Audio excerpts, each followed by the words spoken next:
Hey guys, just wanted to make a quick video. Um, Hoping that a lot of people can relate, and this is about some of the different stages that I went through in dealing with the hearing voices aspect of this phenomena. And I'll do a few more videos in the next upcoming weeks about a lot of the things that I went through with the directed energy and evoke states of emotion, things of that nature. But for right now, I really just wanted to get into the different stages that I went through in dealing with the hearing voices, or whatever you want to call it. It's got a lot of different names, but it started on July 28th of 2023. I started dealing with 24/7 telepathy, and depending on the community that you're in, it'll go by channeling, B2K, spirits, demon psychosis, talking to your higher selves, whatever you want to call it. The voices that I've experienced have the ability to be entirely autonomous, sentient, and highly intelligent, all on their own accord. And only until recently has it subsided and been reduced to moments of narrated commentary, and a lot of my own thoughts just kind of repeat it back to me, just in different voices, which is trippy as hell to say the least.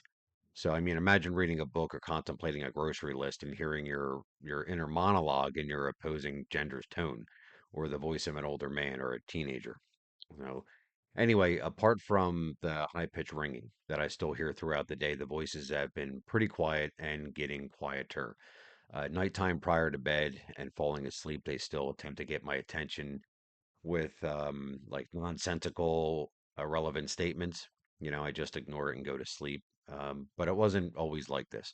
So throughout the past year, I would fluctuate between four variables of mannerisms when hearing voices and speaking telepathically: intentionally inappropriate, unintentionally inappropriate, intentionally appropriate, and unintentionally appropriate. So we'll start off with the first one: intentionally inappropriate. Right. So anger always stood to make me think ostentatiously, which is intentionally inappropriate. Often I'd revert to name calling when this was overwhelming and I couldn't shut it off. I had purposely become very crude and disrespectful in dialogue, attempting to hurt or offend my invisible observer's feelings. It was a way of playing the perpetrator for a short while to blow off some steam. So sometimes I did it as like a power move, as if to say, like, I'll think whatever the hell I want, whenever the hell I want. Unintentionally inappropriate. A lot of the time, the very awareness of observation unintentionally vomits the most derogatory of thoughts, right? I think most people fail to fully understand what is actually required to coherently speak telepathically, right? It requires a clear conscience. It's mandatory. The obsessive thought to hide your darkest sins because you're ashamed and embarrassed has already obsessively brought it to the light, right? Rendering all communication useless. So you're either going to have to face the totality of your ugliness and accept it. Otherwise, it consumes all communication as you desperately attempt and fail miserably, might I add, to hide it. So I went through months and months reliving my most depraved moments until I forgave myself and accepted all of me. So intentionally appropriate. Of the four, I found it most difficult to be intentionally appropriate. It's as if the very intention of expressing cordiality produces vulgarity simply because you mean not to. I went through months of, flagellation, frustration, and self-forgiveness, attempting to push past my life's accumulation of derogatory labels and stereotypes, right? And much of this is determined by whom you believe you are speaking to. The higher the power, the worse my thoughts became due to accidental disrespect. Um, Pretending that we were just old pals seemed to be the form that best suited smooth communication.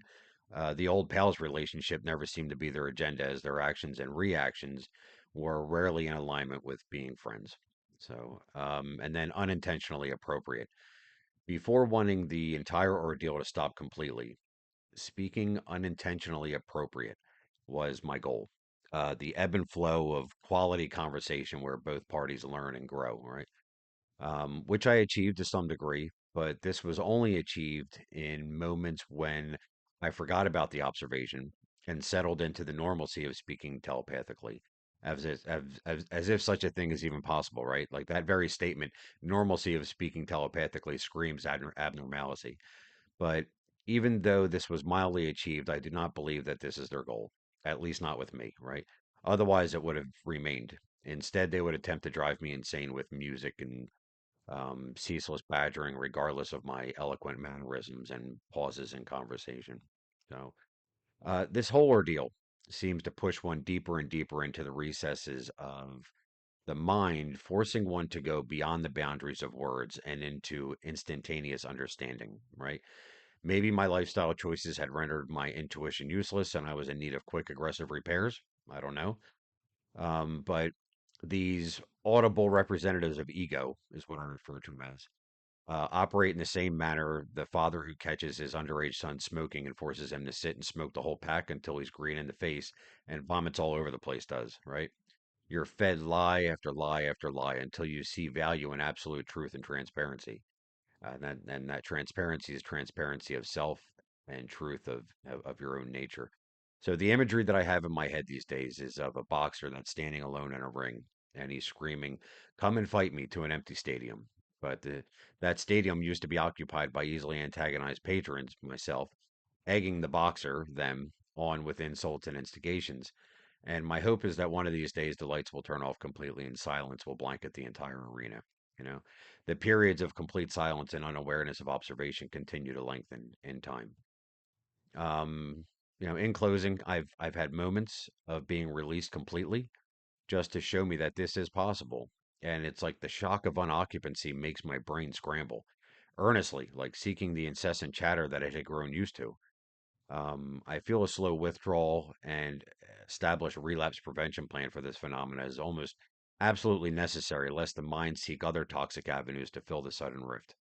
So, the process itself confirms their modus operandi, which is create excessive chaos in the mind of the individual or expose the individual to their own chaos of mind, leaving you to fight for and cherish peace of mind.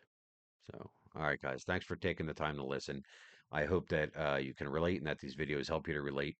Um, and yeah, thank you. Also, feel free if you know anybody that's experiencing any sort of psychosis with hearing voices, and you have concern for them or at least compassion on them, feel free to share this video with them. I'm sure that they'll be able to relate in some way, shape, or form with the mental madness that goes on in somebody's head when they are hearing voices. And I make these videos in hopes to help others to be able to analyze what it is that they're going through and push past the madness and move on to healthy life. That's the goal here. That's what we're trying to achieve is normalcy, just an integration back into society.